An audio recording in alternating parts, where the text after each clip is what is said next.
The year is 844. Europe is an age of fire and steel, a continent where kingdoms rise and crumble under the thunder of war. But on its fringes, two worlds exist, utterly alien to one another, their destinies racing toward a violent collision. From the frozen seas of the north, longships slice through icy waters. They carry men whose names are whispered with fear and awe across the known world. The Vikings. Meanwhile, far to the south, under the warm sun of the Iberian Peninsula, a different world thrives. Here, among sprawling orchards of olive and orange, the Islamic Emirate of Córdoba flourishes, a land of unimaginable wealth, profound knowledge, and deep faith. Neither knows it yet, but their paths are about to cross in a clash that will echo through history. Let's travel north first, to the land that forged these fearsome seafarers. From the fjords of Scandinavia came a people shaped by hardship. The winters were long and brutal, the land unforgiving, and survival demanded strength, cunning, and a courage that bordered on recklessness.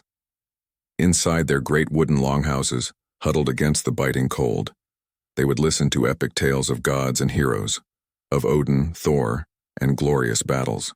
From the moment they could walk, Viking boys were raised to row, to fight, and to seek fame and fortune beyond the gray horizon. But to dismiss them as mere savages is a grave mistake. The Vikings were master seafarers, shrewd traders, and daring explorers. Their ships, the iconic longships, were engineering marvels of the age. Sleek, fast, and with a shallow draft, they were perfectly designed for both treacherous ocean voyages and lightning-fast river raids. These vessels could appear as if from nowhere, strike with terrifying speed, and vanish before a defense could be mounted. By the 9th century, these dragon-headed ships had become the scourge of Europe. In the 830s, Viking sails were a familiar and horrifying sight on the coasts of the North Sea. They struck deep into the heart of the Frankish Empire, burning monasteries, sacking cities like Paris and Hamburg, and forcing powerful kings to pay them massive tributes of silver just to leave. To the north, Anglo-Saxon England groaned under their attacks. To the east, their trade routes reached deep into Slavic lands, all the way down the great rivers to the glittering capital of the Byzantine Empire, Constantinople. Now, with their confidence swelling and their appetite for riches growing, their gaze turned southward, toward a land they had only heard of in whispers. Far from this world of ice and iron, another civilization was basking in the light. In Iberia, the land the Muslims called Al-Andalus, the Umayyad dynasty had built a kingdom unlike any other in Europe. Its capital, Córdoba, was the beating heart of this realm, a shining jewel of the Islamic Golden Age. At a time when London and Paris were little more than wooden towns, Córdoba was a metropolis of 500,000 people. Its paved and lighted streets bustled with merchants selling fragrant spices from the east, shimmering silks from Damascus, and precious ivory from Africa. Its legendary libraries housed hundreds of thousands of manuscripts, works of science, philosophy, and poetry, while the rest of Europe was still crawling out of the Dark Ages. And presiding over this golden realm was the Emir Abd al-Rahman II. He was a ruler of immense wealth and refined taste, a proud heir of the Umayyad caliphs who had once ruled from Damascus. He built magnificent palaces, patronized the greatest poets and scholars of his day, and oversaw reforms that strengthened his dominion. Under his rule, Al-Andalus had become a beacon of culture and prosperity. But prosperity can breed a dangerous complacency. The glittering cities of the Andalusian coast, like Seville, were largely unfortified. Why would they need walls? Their enemies were on land, far to the north. Seville, in particular, lay exposed on the great Guadalquivir River, a wide open gateway leading from the Atlantic Ocean directly to the rich heartland of Al-Andalus. The city was like a ripe fruit, hanging low on the branch, waiting to be plucked. Think about the stark contrast between these two worlds. In the north, you have men hardened by cold and hunger, armed with axes and ambition, who believed that honor was found in plunder and a glorious death in battle. In the south, you have a kingdom of scholars and poets, rich in silver, gold, and knowledge, but blissfully unaware of the storm gathering on the horizon. Its armies were trained for traditional land battles, not for the sudden savage fury of seaborne raiders who fought by no known rules. This imbalance of culture, mindset, and military preparation was a recipe for disaster. The Vikings, for their part, were not sailing blind. During their raids across Frankish lands, they had heard the whispers. Traders spoke of a fabulously wealthy kingdom to the south. More importantly, they had seen its currency. The silver dirhams of Córdoba, coins so pure and of such high quality, were the envy of Europe. They circulated as far north as England and Scandinavia, and centuries later, archaeologists would unearth Viking hordes in Sweden and Russia filled with these very coins. The rumors painted a picture of markets overflowing with treasures, of cities without walls, and of a people who had forgotten how to fight. For men who valued both plunder and a legendary reputation, Al-Andalus wasn't just another target. It was the prize of a lifetime. So, by the early 840s, the great Viking warlords began to gather their fleets. Danish and Norwegian chieftains, veterans of countless raids, formed a powerful coalition for an expedition more daring than any they had attempted before. Their longships would sail beyond the familiar waters of Francia, past the legendary Pillars of Hercules, and into the unknown southern sea. What they sought was glory. What they would find was a fight. Because while al-Rahman may have underestimated the sheer speed and ferocity of these northern raiders, he was no weakling. Disturbing reports of Viking raids on the northern coasts of Spain had already reached his court. He had begun to issue orders, instructing his governors to build coastal watchtowers and to strengthen their local militias. But these preparations were slow, and the enemy was fast. Time was running out, and destiny was growing impatient. The stage was set for one of history's most dramatic and unexpected cultural collisions. Thank you so much for watching. If you enjoyed this journey back in time, please hit that like button, subscribe to the channel, and ring the bell so you don't miss what happens next when the longships finally arrive at the shores of Al-Andalus. See you in the next video. The Vikings were never satisfied. They were a people defined by hunger, a hunger for silver, for slaves, for a glory so bright it would echo forever in the sagas sung around their longhouse fires. By the 830s, the sight of their dragon-proud ships was a familiar terror across Francia. They had shattered the gates of Rouen, sacked the port of Hamburg, and even held Paris itself hostage, forcing its king to buy back his city with a mountain of silver. To the Franks, these northern raiders were a plague from the sea, unpredictable, unstoppable, and with an uncanny knack for striking where defenses were thinnest. But success is a dangerous drug. It breeds boldness. And when that boldness is fueled by whispers of a paradise overflowing with treasure, it blossoms into a truly terrifying ambition. The Vikings had tasted wealth, but now they craved something more. They looked south, beyond the familiar shores of Francia, toward a land they knew only from stories and from the tantalizing glint of foreign coins. What first drew their eyes southward wasn't just rumor. It was cold, hard currency. Silver dirhams, minted in the opulent workshops of Córdoba, had already begun a long journey north. They traveled with merchants along the great rivers of Russia, passed through bustling markets across the Mediterranean, and eventually found their way to the chilly shores of the Baltic. Archaeologists would later unearth hordes of these coins, buried deep in Scandinavian soil by powerful chieftains, silent, shining testaments to the incredible reach of Andalusian wealth. For a Viking, each of these coins was more than just silver. It was a promise. It was a whisper of a distant kingdom so rich that its currency flowed like a river across the known world. A land overflowing with riches, guarded not by fierce warriors, but, so the stories went, by poets and merchants. To the Viking mind, this was an irresistible invitation. It was a challenge from the gods themselves. And then there were the stories, tales carried by traders and travelers that painted a picture of a world beyond their wildest dreams. They spoke of markets in Al-Andalus so vast they made the stalls of Paris look like a village gathering, where the air was thick with the scent of silk from the distant east and exotic perfumes from Arabia. They told of valleys so fertile they seemed blessed by the gods, with orchards groaning under the weight of fruit and granaries so full they could feed armies for a generation. But the most enticing detail the one that made every Viking warlord's heart beat faster, was the rumor of cities without walls. In a world where every town and fortress was a brutal, bloody siege waiting to happen, the idea of a wealthy, undefended city was the ultimate prize. What greater glory could there be than to seize the treasures of such a land unready and unsuspecting? The decision was made. They would go south, and so they began to prepare. All along the windswept coasts of Denmark and Norway, a great undertaking began.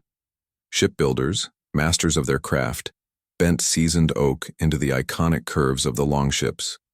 Warriors gathered, sharpening their axes until they could shave a hair, polishing their shields painted with snarling beasts and ancient runes. The chieftains who called them to arms were no longer content with small, scattered raids. They were dreaming bigger.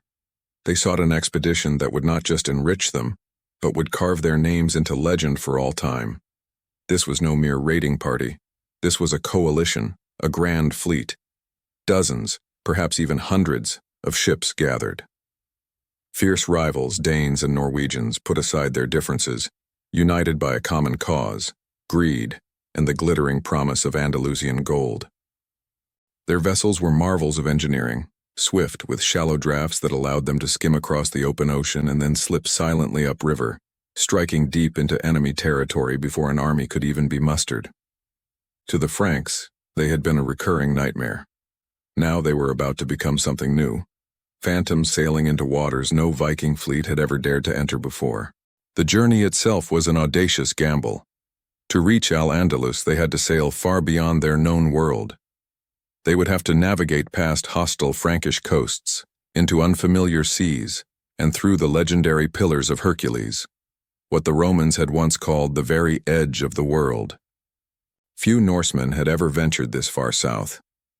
The risks were immense, sudden, violent storms that could splinter a fleet in minutes, the gnawing hunger of a long voyage, and strange, treacherous currents that could drag a ship to its doom.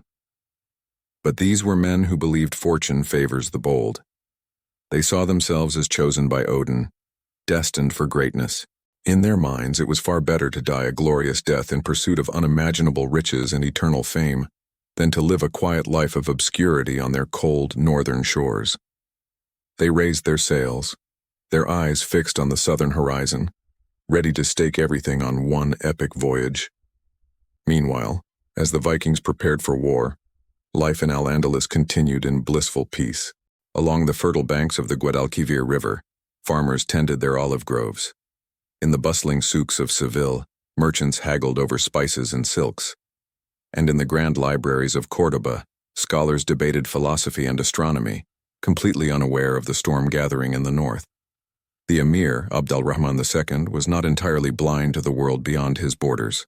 Vague reports of Northmen raiding the Christian kingdoms had reached his court.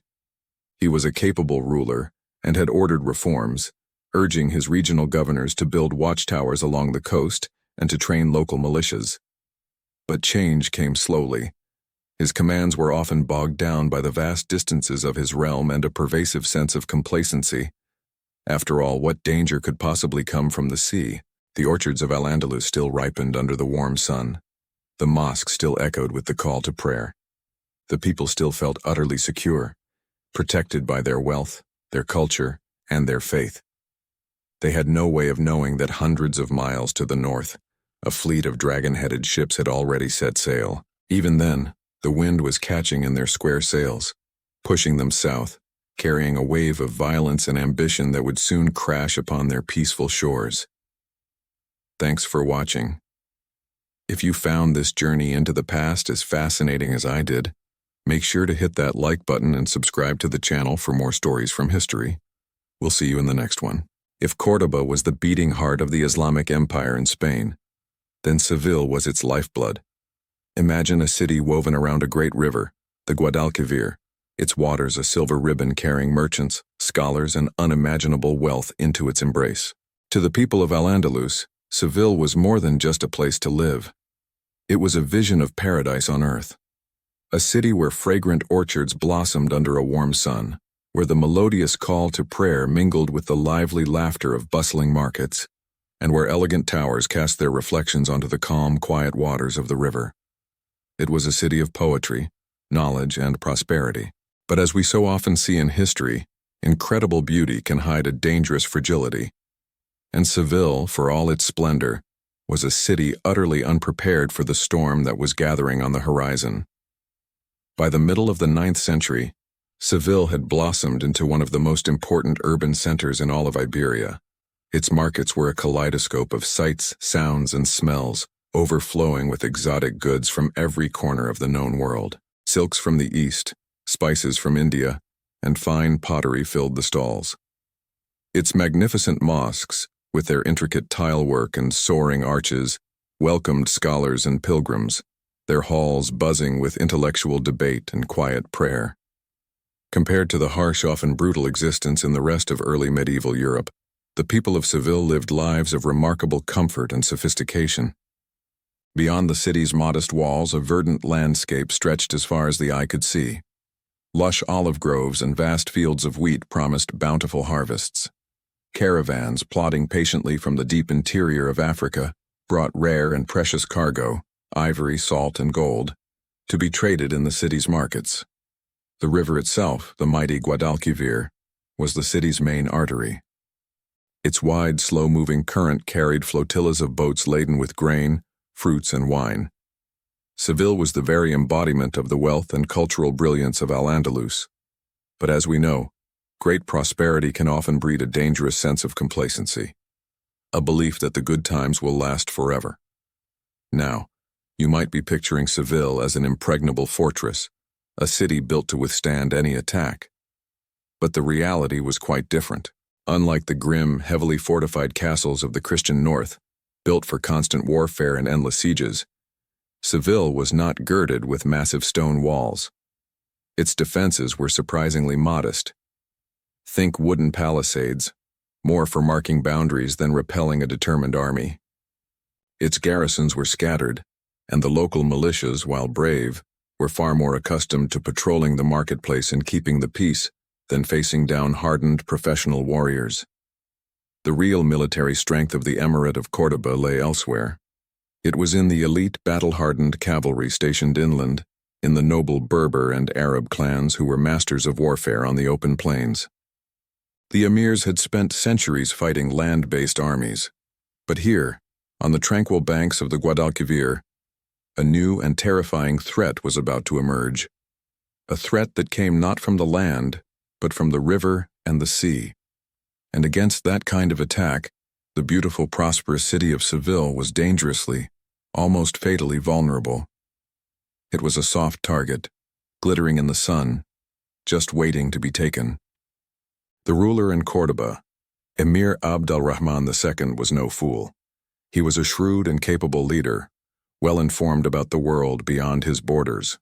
Alarming reports had been trickling into his court for years, carried by nervous merchants and envoys traveling from the north. They spoke of ferocious raiders from the sea, men from the icy lands of Scandinavia, whom they called the Magus, or Northmen.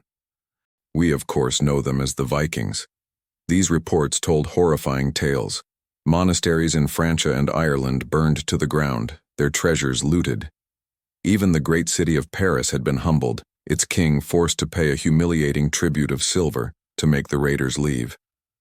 The emir understood that the sea, once a highway for trade, now carried wolves. In response, he ordered a series of defensive reforms. He commanded that new watchtowers be constructed along the Atlantic and Mediterranean coasts to provide early warnings. Local militias were to be mustered and properly trained for coastal defense. He sent clear instructions to his governors, urging them to remain vigilant and guard against sudden, unexpected attacks from the sea. But reforms, especially ambitious ones, take time to implement, and vigilance has a tendency to fade when the danger feels distant and abstract. For the people of Seville, life went on as it always had. The markets hummed with activity, the fields ripened under the Andalusian sun, and the mosques filled 5 times a day for prayer. Few could truly believe that these so-called barbarians from distant lands of ice and snow would or even could ever reach this far south to their warm, sun-kissed paradise. The threat just didn't feel real. And so, They lived their lives, blissfully unaware that at that very moment, a fleet of dragon-proud longships was slicing through the waves, their sails catching the wind, drawing ever closer to the shores of Iberia. Seville was more than just a wealthy city. It was a potent symbol. To capture it, even for a short time, would mean far more than just plunder. It would be a profound humiliation for the emir himself. While it wasn't Córdoba, the grand capital, Seville was undeniably a crown jewel of Andalusian power and pride. An attack on Seville was an attack on the prestige of the entire emirate. For the Vikings, this made the city an irresistible target. They valued reputation, fame, and the installation of fear just as much as they valued silver and gold. A victory at Seville would be a story told for generations. Its fame would echo not just in the smoky longhouses of Scandinavia, but across the entire Mediterranean world, announcing their arrival as a force to be reckoned with. It would establish their reputation as the most feared raiders of the age, and so their longships rode south, guided by whispered rumors of a city of unbelievable riches, drawn like moths to the brilliant, deadly flame of Seville's prosperity. The stage was set for a dramatic and violent clash of civilizations. Thank you so much for joining me on this journey into the past. If you enjoyed this story and want to find out what happened when the Vikings finally reached the city, make sure to hit that like button and subscribe to the channel so you don't miss the next chapter. We have so many more incredible stories to share with you. See you in the next video. It began as a whisper on the wind, a rumor carried by fishermen along the sun-drenched coasts of southern Iberia. They spoke of strange sails on the horizon, of long, narrow ships unlike any they had ever seen. Some dismissed it as fantasy, others prayed they were just passing merchants. But the horizon doesn't lie. By September of 844, the whispers became a roar. Hundreds of ships appeared, black silhouettes against the morning sun. Their dragon-headed prows carved through the waves, and oars flashed like the wings of countless ravens, beating in a relentless rhythm, driving the invaders toward the shores of Al-Andalus. The Vikings had arrived. Their approach was swift and merciless. Unprepared coastal villages fell in flames. Homes were torched, livestock slaughtered.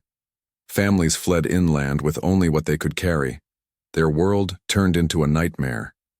These raiders, who had long haunted the distant north, were now here, on their very doorsteps. The Vikings were masters of terror, striking quickly and leaving smoking ruins in their wake, ensuring fear spread faster than they could march. By the time frantic messengers reached the capital, Córdoba, panic was already gripping the land. But the longships didn't linger on the coast. They sought a prize far greater. The wide mouth of the Guadalquivir River beckoned, its waters gleaming like a divine invitation. To the Norsemen, it was a highway carved by the gods themselves, leading straight to the heart of Al-Andalus. Their shallow-drafted ships slipped easily into the current. Oars cut silently through the water, gliding past olive groves and orchards that had never known fear from the sea. Farmers paused their work, staring in disbelief as the dark, alien vessels bristled with warriors.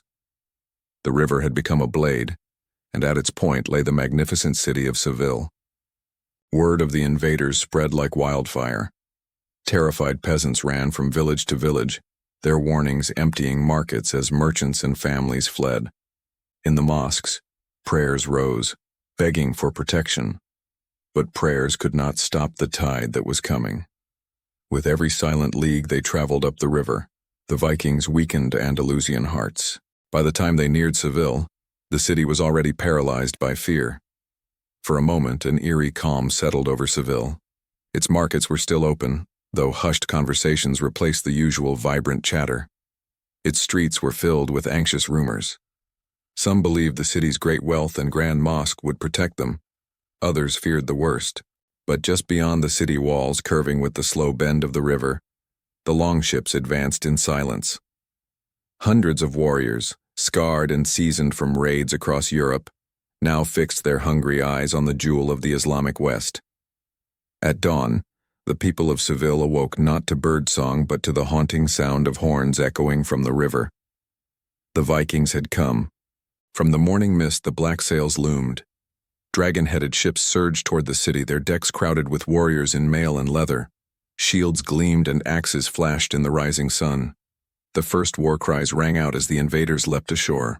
Seville's gates, untested by serious war, were slammed by waves of raiders. The defenders, a desperate mix of city guards, farmers, and merchants, scrambled to hold the line, but they were no match for these seasoned foes. The Vikings didn't hesitate. They struck with absolute fury. Axes hacked into wooden doors, swords rang against shields, and soon flames began to lick the buildings nearest the river. Chaos erupted. Panic tore through the streets like a contagion. Families abandoned their homes, clutching their children and whatever valuables they could grab, fleeing deeper into the city's labyrinthine alleys. The air grew thick with smoke and screams. The markets, once centers of commerce and culture, became bloody battlegrounds. Merchants who yesterday sold silk and spices now fought for their lives with kitchen knives and farming tools. For 7 agonizing days, Seville endured a living hell. Homes were burned to ash, its legendary wealth plundered. Many of its people were enslaved, dragged in chains back toward the longships waiting on the river. The city was bleeding. And yet, amid the chaos, one symbol of defiance remained. The great mosque of Seville, its magnificent minaret rising above the smoke-filled city, became a fortress. Its defenders, refusing to abandon their faith or their home, barred its heavy doors and prepared for a desperate last stand. Chronicles tell of how the faithful fought heroically within those sacred walls, repelling wave after wave of assault. While the Vikings plundered nearly everything else, the mosque itself held firm, a beacon of resistance in a city on its knees. But it was not enough to save Seville. By the week's end, the jewel of Al-Andalus was scarred and broken. Smoke hung like a shroud over its famous orchards. Its streets ran red, and its survivors huddled in terror. The Vikings celebrated their victory with fire and steel. For them, Seville was a glorious triumph, proof that even the rich and powerful lands of the south could fall before their axes. Laden with treasure and captives, they believed themselves invincible. But even as they celebrated, the news was already speeding north. Messengers fleeing the flames carried the horrific tale to Córdoba. Seville, the pride of the emirate, had fallen. The Emir Abd al-Rahman II, ruler of the Umayyad dynasty, would not let this insult stand. The humiliation of his people, the burning of one of his richest cities, and the enslavement of his subjects cried out for vengeance. And vengeance was coming. And ring the bell so you don't miss our next video, where we'll see how Al-Andalus strikes back. See you next time. Imagine the scene. Seville, the jewel of Al-Andalus, is burning. Smoke billows over orange groves, and the screams of the captured echo down the Guadalquivir River. For a band of Vikings, this is their greatest triumph. For the Emirate of Córdoba, it is a wound that cannot be ignored. In his palace, Emir Abd al-Rahman II receives the news. His city, plundered. His people, slaughtered. His honor, challenged. And in that moment of cold fury, the Emir makes a vow. Seville will not fall in vain. These northern invaders will pay for their audacity, in blood. From the grand mosques and palaces of Córdoba, messengers ride out like wildfire across the land. They carry the Emir's call to arms to the Berber tribes in the southern mountains, to the Arab nobles on the vast plains, and to the militias in every town and village. The message is simple and it resonates in every heart. Rise and defend Al-Andalus.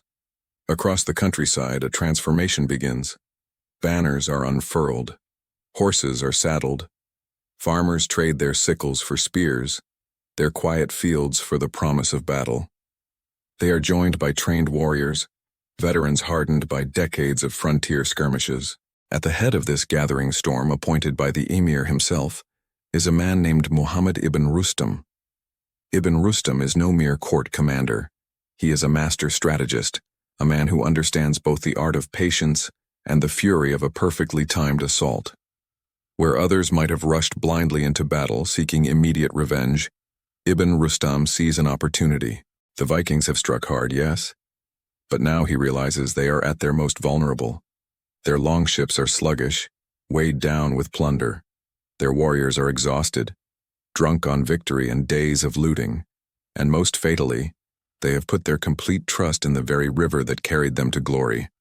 The Guadalquivir, the wide, winding artery of Seville, is no longer their weapon. In Ibn Rustam's mind, it is about to become their trap. As the Viking longships prepare to withdraw, laden with their spoils, Ibn Rustam's army moves with chilling precision. Elite cavalry units fan out, concealing themselves along the riverbanks. Archers, the best in the emirate, take up positions on the high ground, their eyes fixed on the water below. And in hidden coves, a special kind of weapon is made ready: fire ships. Old discarded boats, now soaked in pitch and oil, are prepared to drift into the heart of the Viking fleet. The Emir's orders were absolute: leave no invader alive to boast of Seville's fall. For the people of Al-Andalus, this call to arms is more than just military duty. It is personal. It is vengeance. Families who had fled the flames of Seville now return, weapons in hand. Men who lost brothers, women who lost sons, all see in Ibn Rustam's army a chance to reclaim their shattered honor. What the Vikings do not know, what they cannot possibly comprehend, is that the raid that brought them so much glory is about to bring them their greatest humiliation. The river that carried their longships to victory is about to become their grave. A heavy morning mist clings to the Guadalquivir. The air is still, broken only by the steady rhythm of Viking oars cutting through the water. Their ships, heavy with silver, silks, and slaves, drift lazily downstream. Laughter echoes across the riverbanks, the confident sound of men who believe they have won, who believe they are invincible.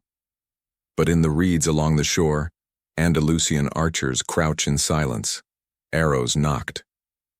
On the bluffs above, cavalrymen wait like wolves on a ridge, their hands tight on their lances. And on the current, unseen by Viking eyes, the fire ships have been set adrift. Their hulls are coated in tar, their decks piled high with flammable brush and pitch, silently floating towards the unsuspecting fleet. The trap is set. A single horn blast shatters the morning stillness. It's the signal.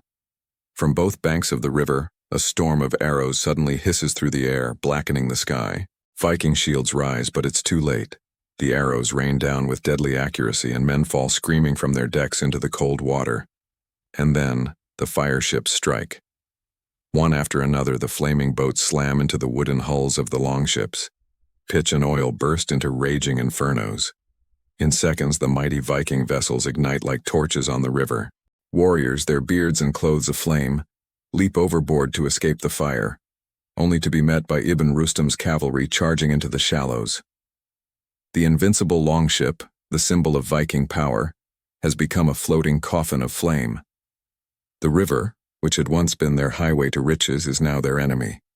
Panicked ships jam against one another, trying to turn back, but the current drags them relentlessly into the burning wrecks. More arrows rain down, finding every gap in their armor. Some Vikings, desperate and furious, manage to leap ashore, axes in hand, ready to fight to the death. They charge up the riverbank in a berserker rage, but Ibn Rustam's cavalry crashes into them with merciless precision. Horses trample, spears pierce shields, and the fearsome northern warriors fall one by one. This is not a clash of equals. This is a slaughter. The chronicles of Al-Andalus tell a grim story. More than 500 Vikings were killed that day, their bodies floating down river with the tide.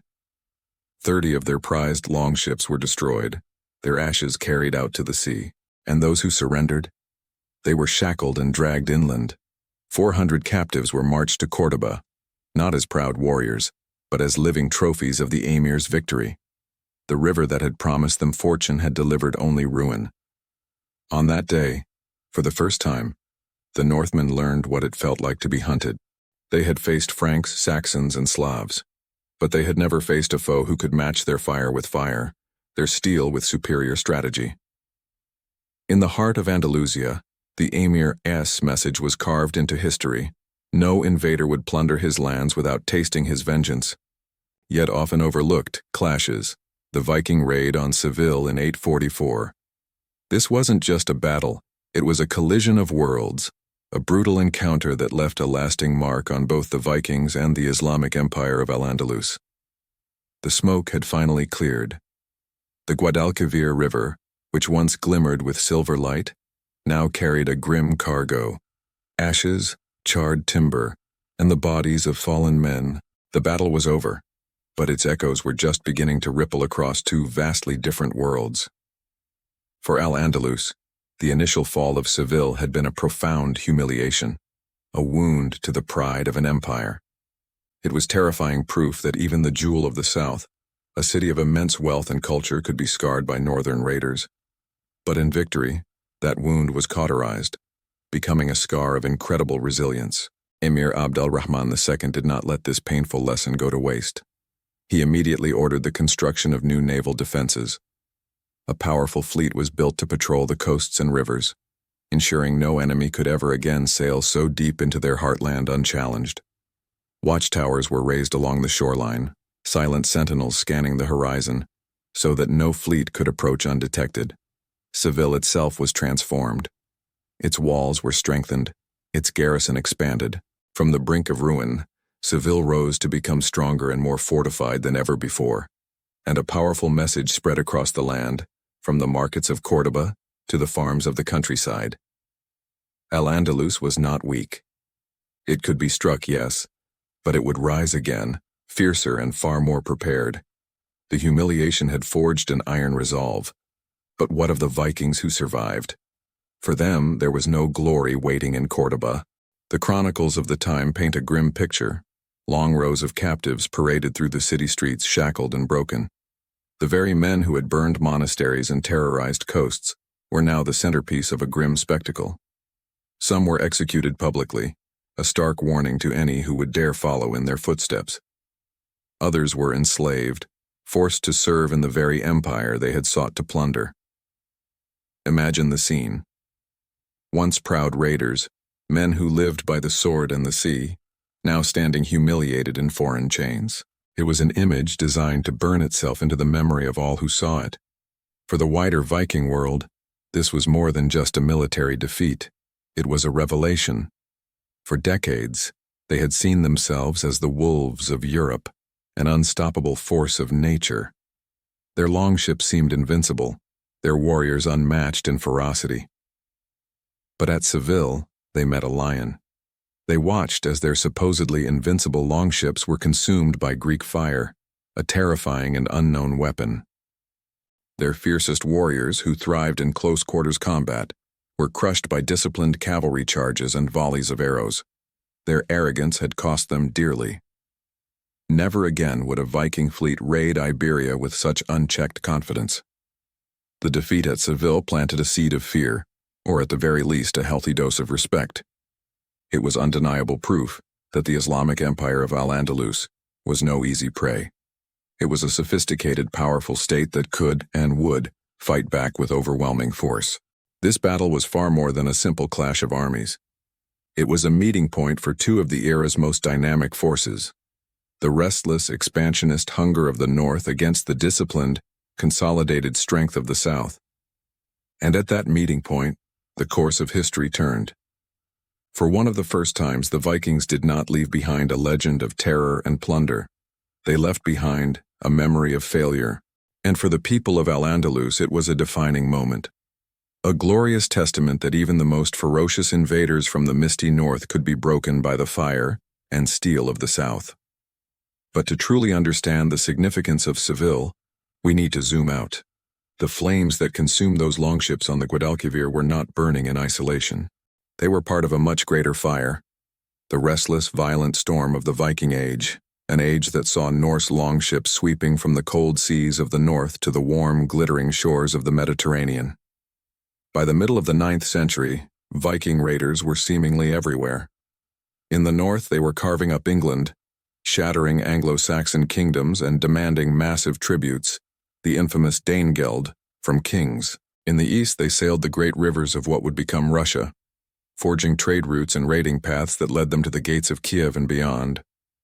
In the west, they relentlessly plundered the fractured Frankish kingdoms, forcing the heirs of Charlemagne to buy peace with mountains of silver.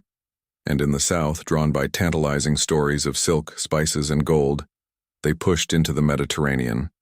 Seville was just one of the many jewels they sought to pry loose. But unlike Paris or Hamburg, which were sacked and left to lick their wounds, Seville would not remain in their grasp. It would bite back. News of the disastrous defeat traveled with the few survivors who managed to escape. Across the scattered Viking lands, from the fjords of Norway to the settlements in Ireland, the story of Seville became a dark tale, a cautionary legend told in hushed tones around the longhouse fires. It was a stark reminder that even the wolves of the north could bleed, and bleed badly. Now the Vikings had certainly faced resistance before. The heirs of Charlemagne fought them bitterly in the fields of Francia. Anglo-Saxon kings, like Alfred the Great, resisted them fiercely in Britain. But often these enemies paid tribute when they couldn't fight. They bought peace. Al-Andalus was different. It didn't negotiate.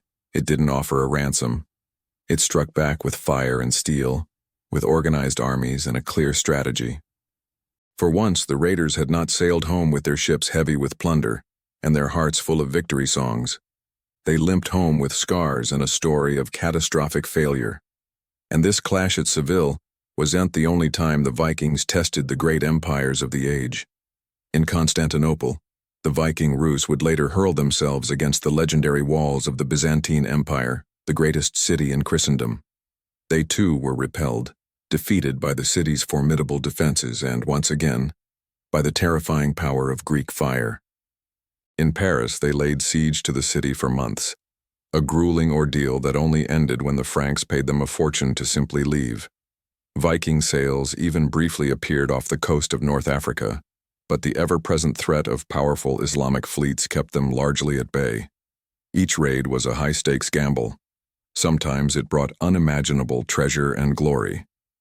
Other times, as in Seville, it brought utter disaster. And the defeat at Seville stands as one of their most decisive and humiliating disasters of the entire Viking Age. In the end, two worlds remembered the Battle of the Guadalquivir in very different ways. For Al-Andalus, the Viking defeat became a story of national pride, a symbol of their strength and resilience. It was proof that their civilization, their faith, and their military might could crush even the fiercest of barbarian invaders. For the Vikings, it was a story of caution. It was hard-won proof that some enemies were not to be trifled with, that some shores were best left untouched. And together, these two powerful, contrasting memories forever shaped the way these two civilizations saw one another. The Northmen, who believed no river was beyond their reach, learned a bitter lesson about limits. And the Muslims of Iberia, who had built a paradise of science and culture, were reminded that vigilance is the eternal price of survival. Imagine a time when the world trembled at the sight of longships on the horizon, a time of iron, fire, and fury. The Vikings. They were the wolves of the sea, the undisputed masters of the raid. From the British Isles to the coasts of France, cities fell, and kings paid tribute. They believed themselves invincible, their legend etched in the fear of their enemies. But in the year 844, that legend cracked.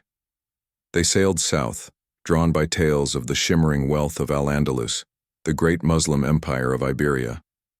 Their target, Seville. What they found was not just silver and gold, but a foe that would teach them the meaning of fear. This is the story of the day the Vikings met their match.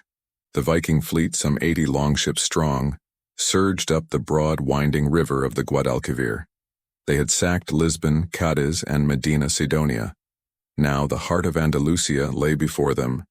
Seville, a jewel of art, science, and commerce, was unprepared for such savagery. The city's defenders were overwhelmed. For 7 days the Norsemen plundered and burned. The great mosque was set ablaze, its minaret a torch against the sky. The screams of the citizens echoed through the once peaceful streets. The river, they say, ran black with the ash of a smoldering city. For the Vikings, it was another brutal victory, another city added to their long list of conquests. But their arrogance had blinded them. They had lingered too long. While Seville burned, the Emir of Córdoba, Abd al-Rahman II, was not idle. He was a builder, a poet, a patron of the arts. But when threatened, he was also a lion. A call to arms echoed across Al-Andalus. From every corner of the empire, soldiers marched. A formidable army, led by the emir's finest generals, converged on the captured city. But they didn't just plan to retake Seville, they planned to annihilate the invaders. The Andalusians were masters of strategy. They knew the Vikings' strength was their ships, their lifeline to the sea, and so they devised a trap. The Andalusian forces engaged the Vikings in a fierce battle on the plains of Tablada, just outside Seville.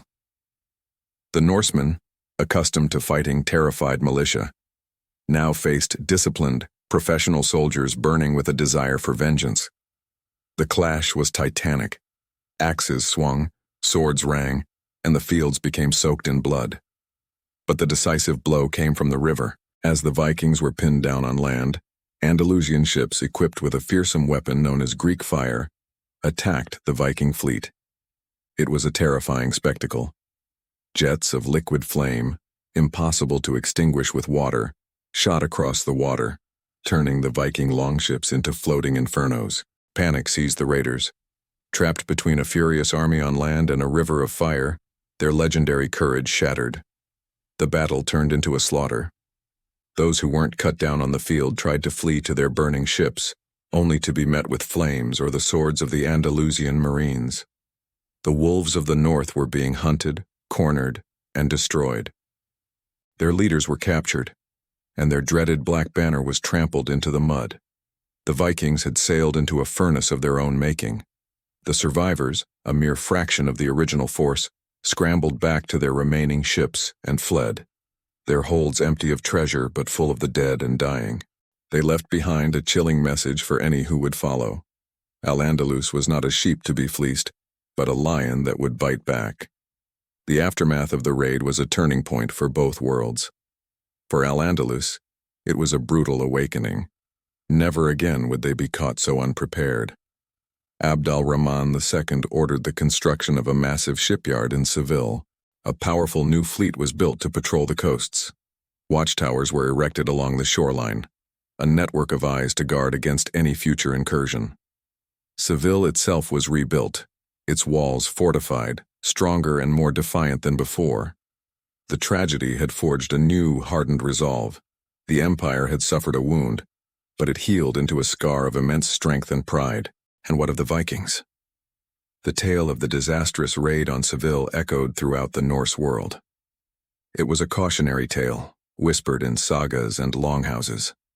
The south was not the easy picking they had imagined. There were empires there with the wealth, will, and power to crush even the most feared Viking host. While they would continue their raids elsewhere, their ambitions in Iberia were permanently checked. They had come seeking glory and silver.